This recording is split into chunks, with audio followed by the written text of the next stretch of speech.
आज की कहानी है एक छोटे से गांव की, जहां मालती अपने पति महेश के साथ रहा करती थी। मालती, तुम मुझे बताओ कि तुम्हें क्या चाहिए। एक काम करो, मुझे लिस्ट बनाकर दे दो, वरना मैं भूल जाऊंगा कि तुम्हें क्या चाहिए।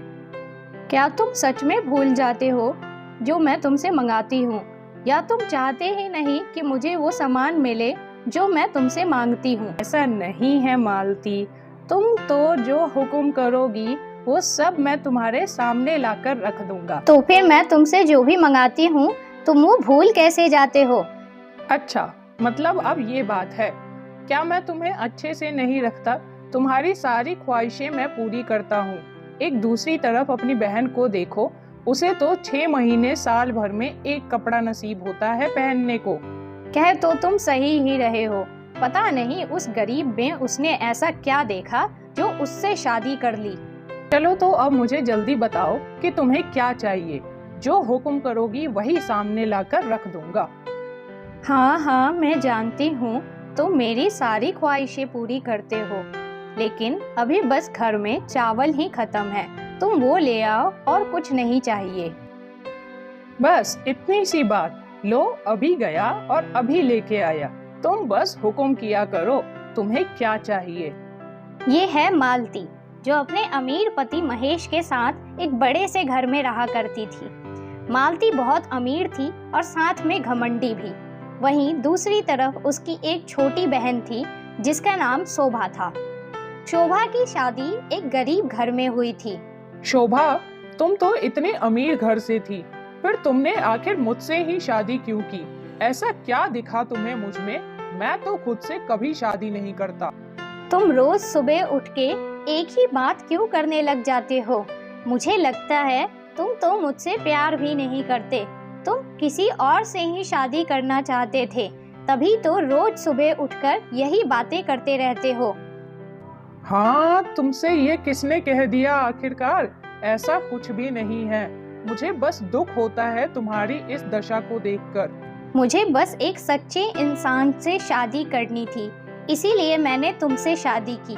अरे लेकिन कुछ और भी तो होता है ना देखने को।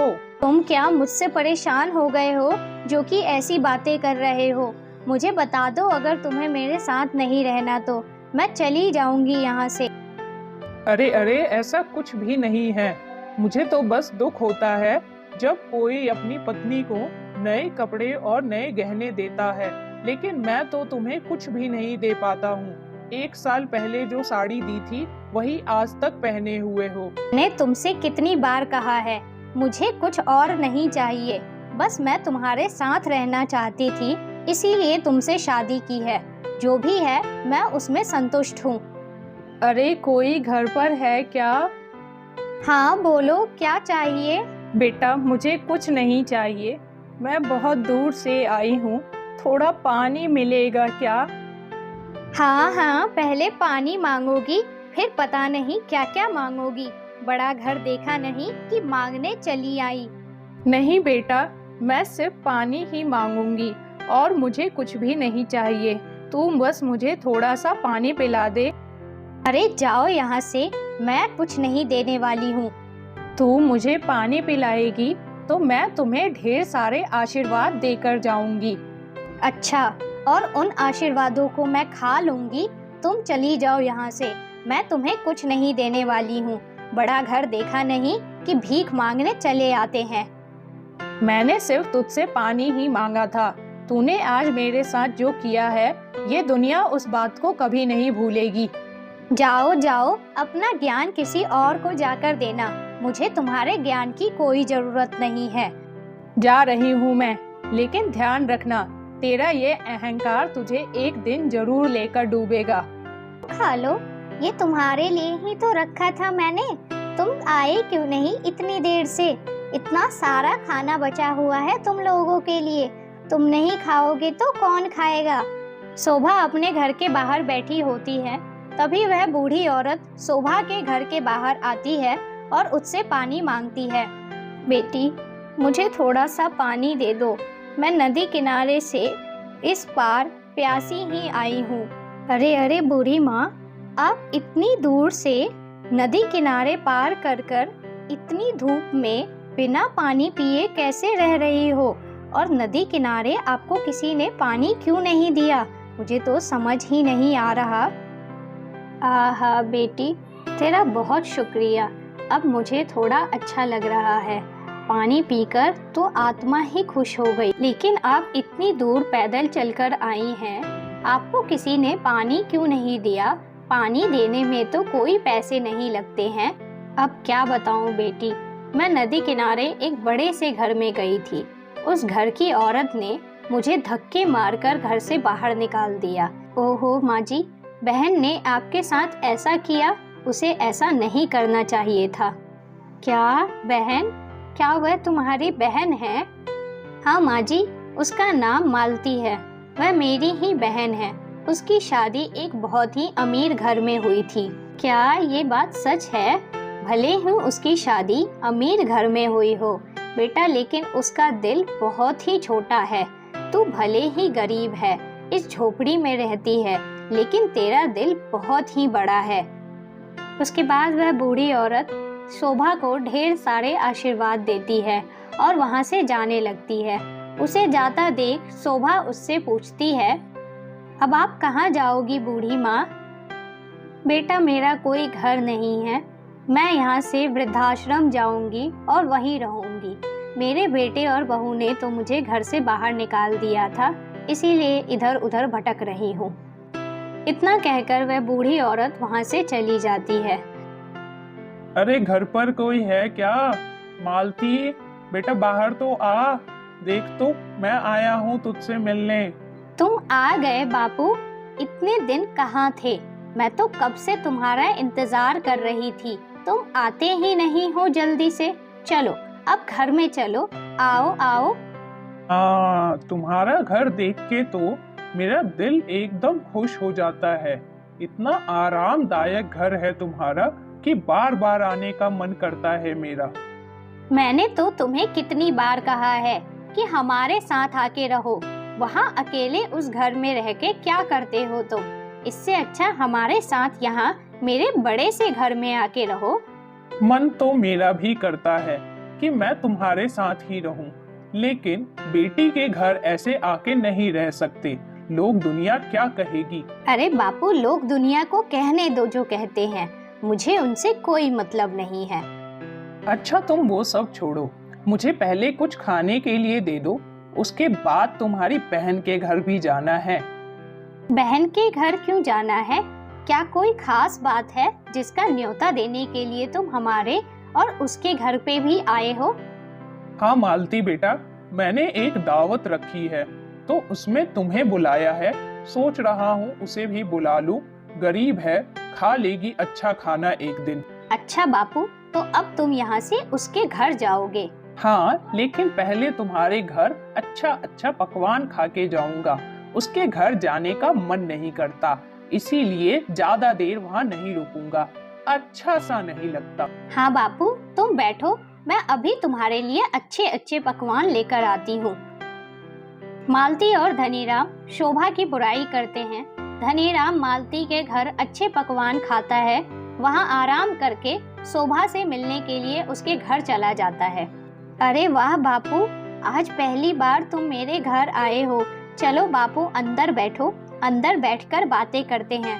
तो इसे घर कहती है? ये छोटा सा एक कमरा ही तो है, शुरू होते ही खत्म हो जाता है। लेकिन बापू पहले अंदर तो चलो। देख, मैं यहाँ ज्यादा देर नहीं रुकूंगा। मैं यहाँ तुझे और तेरे पति को दावत पर बुलाने के लिए आया हूँ। तुम्हें जो कहना होगा, पहले बैठ तो जाओ, मैं सब सुन लूंगी तुम्हारी बात। बैठकर बात करते हैं। शोभा के कहने पर धनीराम बैठ जाता है। देख शोभा, मैंने अपने घर में एक दावत रखी है, उसमें तुझे और तेरे पति को बुलाने के लिए आया था मैं। दावत किस लिए बापू? कोई खास बात है क्या जिसके लिए दावत रखी है? नहीं, बस मन किया तो दावत रख ली। अब वैसे भी हम लोग अमीर हैं, तो हमें दावत रखने के लिए सोचना नहीं पड़ता। तू तो गरीब है, तू क्या समझेगी इस बात को? बापू, हम गरीब ही सही, लेकिन मैं संतुष्ट हूँ अपनी इस जिंदगी से। अब वो तो दिख ही रहा है। इस छोटे से घर में ना जाने तू कैसे रहती है। मेरा तो आते ही दम घुटने लग गया था। और एक ये साड़ी जो 1 साल पहले पहनी थी आज भी उसी को पहनकर घूम रही है और फिर कहती है कि तू संतुष्ट है। छोड़ो बापू इन सारी बातों को, मैं खुश हूँ। अच्छा चलो अब मैं चलता हूँ, 2 दिन बाद दावत है, अपने पति के साथ आ जाना घर दावत के लिए। अभी तो आए हो बापू आप, इतनी जल्दी क्या है आपको जाने की? बहुत देर हो गई अब मुझे चलना चाहिए। वैसे भी तेरे इस छोटे से घर में अच्छा सा नहीं लग रहा, मुझे घुटन हो रही है।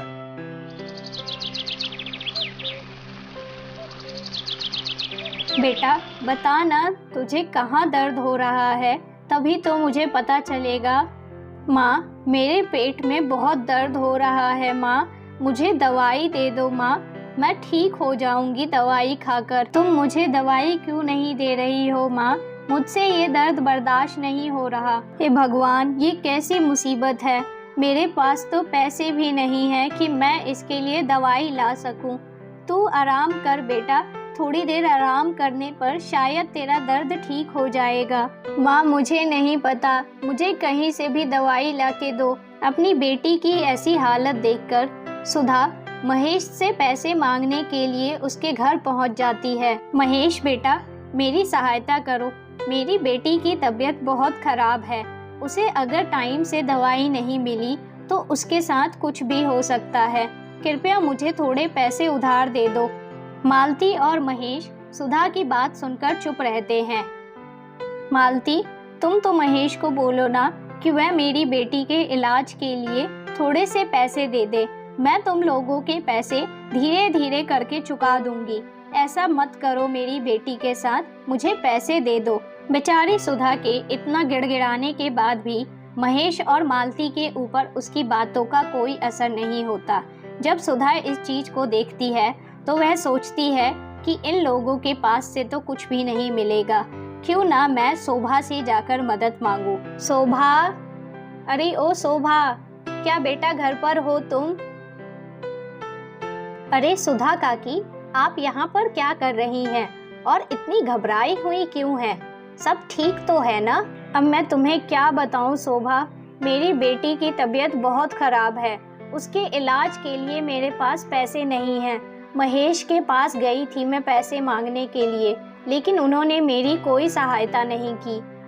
आप परेशान मत होइए काकी, मेरे पास मेरे बचत के पैसे हैं, आप उनसे मीना का इलाज कराइए, वह जरूर ही ठीक हो जाएगी। क्या शोभा, तुम मुझे अपने बचत किए हुए पैसों में से देगी? और क्या काकी, उन बचत किए हुए पैसों की मुझसे ज्यादा आपको जरूरत है, और वैसे भी वो पैसे इसी दिन के लिए शायद बचे हुए होंगे। शोभा, आज तूने अपने बचत किए हुए पैसे देकर मुझे यह एहसास दिलाया है कि धरती पर इंसानियत आज भी जिंदा है। बस बस काकी, अब क्या धन्यवाद ही देती रहोगी, जाओ और जाकर अच्छे से मीना का इलाज कराओ। अरे महेश बाबू, आइए आइए, आपका ही इंतजार कर रहे थे, इतनी देर से क्यों आए तुम लोग? बापू तुम्हें तो पता ही है ना, इन्हें काम के अलावा कुछ भी नहीं सूझता है, उसी काम को करते करते इन्होंने मुझे देर करवा दिया आने में। अरे कोई बात नहीं, काम तो पहले होना चाहिए। वैसे भी मैं तो खुश हूँ कि महेश बाबू अपने काम को ज्यादा अहमियत देते हैं, वरना इंसान तो आज के धरती पे बोझ ही हो जाते हैं। हाँ हाँ बापू, तुम और ऐसा कह के इन्हें और सर पे चढ़ा दो। अच्छा अब चलो, अंदर चलो, दोनों के दोनों बहुत देर से बाहर खड़े हैं। महेश बाबू आप भी चलिए अंदर जल्दी से। उसके कुछ समय बाद ही शोभा अपने पति के साथ वहाँ पहुँच जाती है। माफ करना बापू, हमें आने में थोड़ी सी देर हो गई। लेकिन तुम लोग इतनी देर से क्यों आए हो? सभी मेहमान तो पहले ही आ चुके हैं, तुम्हारा ही इंतजार हो रहा है। बापू, हमारे घर के बगल में एक सुधा काकी रहती हैं। उनकी बेटी की तबीयत बहुत खराब थी, जिसकी वजह से हम उसे देखने चले गए थे। ऐसा भी कोई करता है क्या? तुम्हें यहाँ आना चाहिए था पहले। बापू, सुधा काकी हमारे घर की तरह है, वो हम सबका बहुत ध्यान रखती है और उनसे हमारे भी अच्छे रिश्ते हैं। अच्छा चलो ठीक है, कोई बात नहीं। अब तुम अपना और अपने पति का सामान घर के बाहर वाले होटल के अंदर ले जाके रख लो। उसके बाद थोड़ी बहुत बातें होती हैं और शोभा और उसके पति को एक होटल में रख दिया जाता है जो बहुत ही बेकार सा दिख रहा था। शोभा ये सब देखकर वहाँ रोने लगती है। अरे तुम रो क्यों रही हो आखिरकार? अब क्या हो गया है? क्या आपको कुछ भी नहीं दिखाई देता है? मेरी बहन को पिताजी घर के अंदर ले गए और हमें यहाँ इस घटिया से होटल में रख दिया है। अरे तो इसमें रोने वाली कौन सी बात है? एक दिन की तो बात है, उसके बाद हम अपने घर चलेंगे। नहीं, आज जो बापू ने किया है वो ठीक नहीं किया। अब मैं इस बात को और बर्दाश्त नहीं कर सकती। आज तक मैं चुप थी क्योंकि बापू बड़े थे। अरे तुम भी ना, अब चुप रहो तुम। नहीं, अब बहुत हो गया, लेकिन इस बार मैं चुप नहीं रहूंगी। उसके बाद खाना तैयार हो जाता है और सभी खाना खाने के लिए बैठ जाते हैं। तभी अरे रामलाल, बड़ी वाली बेटी को महंगे वाले पकवानों में से लाके दो। अरे वाह बापू, तुमने हमारे लिए अलग पकवान बनवाए हैं। लो, तुम भी खा लो महंगे पकवान। आज तक तो कभी खाने को नसीब नहीं हुआ। तुम एक की जगह 2 खा लेना शोभा, बहुत दिनों बाद खा रही होगी ना। बापू, तुम्हें पता होना चाहिए कि इतने महंगे पकवान हम नहीं खाते हैं, तो हमसे ये हजम भी नहीं हो पाएंगे। तुम तो हमें सूखी रोटी और अचार दे देते, हमारे लिए वही बहुत था। अरे हाँ, मैं तो भूल ही गया था। कोई बात नहीं, यहाँ अच्छा पकवान खा ले। सूखी रोटी और अचार तो तू अपने घर भी खा लेगी जाके। नहीं बापू, मुझे वही खाने की आदत है। तुम वही ला दो, मैं वही खा लूंगी। हमें ये महंगे पकवान खाने की आदत नहीं। अरे ओ शोभा, कैसे बात कर रही है तू बापू से? तू बापू को ऐसे नीचा नहीं दिखा सकती। दीदी, तुम इस बात को कभी नहीं समझ पाओगी। जब बापू ने हमें खाने के लिए बुलाया था दोनों को, तो एक जैसा ही बर्ताव करना चाहिए था। अरे तुम ये क्या बोले जा रही हो? नहीं, बस बहुत हो गया। मैं तब से आई हूँ, मैं देख रही हूँ। बापू, आप हमारा बहुत अपमान कर चुके हैं। आपने मेरा अपमान किया, मैंने वो बर्दाश्त कर लिया, लेकिन आप रमेश जी का अपमान कर रहे हैं, ये बात मैं बर्दाश्त नहीं करूँगी। तो अब तुम लोग क्या चले जाओगे यहाँ से? बापू, जब आप हमें इस दावत पे हमारी पसंद का खाना भी नहीं खिला सकते थे, तो हमें यहाँ बुलाने की और हमारा अपमान करने की क्या जरूरत थी? उस अपमान के बाद शोभा और मोहन वापस से उस होटल के अंदर आ जाते हैं। तुम्हें अपने बापू से इस तरह से बात नहीं करनी चाहिए थी। क्या जरूरत थी आखिरकार इसकी? बस चुप रहिए आप। अब मैंने आज तक चुप रह के बहुत बड़ी गलती कर दी थी। मुझे पहले ही इस बात का जवाब देना चाहिए था। अब मैं अपने आत्मसम्मान को और ठेस नहीं पहुंचाऊंगी। तो क्या तुम बापू से इस तरह की बातें करके खुश हो? मैंने बहुत बर्दाश्त कर लिया, लेकिन अब मैं बर्दाश्त नहीं करूंगी। लोगों की सोच ही इतनी ज्यादा छोटी हो चुकी है कि अब हम क्या कर सकते हैं इसमें। चलिए, अब हम घर चलते हैं। सुबह से आपने भी कुछ नहीं खाया है, मैंने वहाँ खाना बना के रखा है। कुछ दिन बाद धनीराम शोभा के घर आता है। अरे बापू, आप यहाँ कैसे? उस दिन घर पे जो भी हुआ, मैं खुद को तुम्हारे यहाँ आने से रोक नहीं पाया। मुझे बहुत बुरा लगा उस चीज का, लेकिन मुझे अपनी गलती का एहसास हो गया है। मैंने पूरे गांव में सुना है कि तुम लोग भले ही गरीब हो, लेकिन तुम्हारा दिल बहुत बड़ा है। अरे नहीं नहीं बापू, हम तो भूल भी गए उस बात को कब का। आपको माफी मांगने की कोई जरूरत नहीं है हमसे। आप बड़े हैं, आप हमें कुछ भी कह सकते हैं। मुझे तो अब तक समझ नहीं आ रहा कि मैं क्या करूं। धनीराम को अब अपनी गलती का एहसास हो चुका था, क्योंकि गांव वालों ने बताया था कि महेश भले ही अमीर था, लेकिन वह कभी किसी की सहायता नहीं करता था। दूसरी तरफ रमेश और शोभा गरीब थे, लेकिन वो हमेशा दूसरों की सहायता किया करते थे। इस कहानी से हमें यह शिक्षा मिलती है कि हमें दूसरों की सहायता जरूर करनी चाहिए। ऐसी ही और कहानी देखने के लिए हमारे चैनल को सब्सक्राइब कर लें